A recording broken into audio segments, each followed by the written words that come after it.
computer na mayroong human brain cells na imbento sa Australia naging usap-usapan. Naimbento ng kumpanyang Cortical Labs sa Australia ang isang klase ng computer na mayroon umanong aktwal na human brain cells na kasali sa loob ng sistema nito.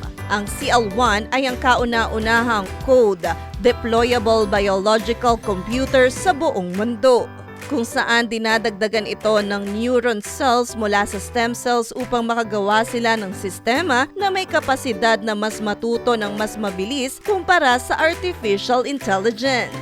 Nakalagay naman sa isang special vessel ang buhay na brain cells ng CL1 na siyang nagbibigay ng control sa temperature at gas exchange para naman sa mga neurons. Samantala, nagkakahalaga naman ng $35,000 o nasa mahigit 2 million pesos ang bawat CL1 at dahil dito ay gumagawa na ang Cortical Labs ng mas murang cloud-based na version nito para magamit ng iba pang mga researchers. Hi! Ito po si DJ Claire ng radyo natin nationwide.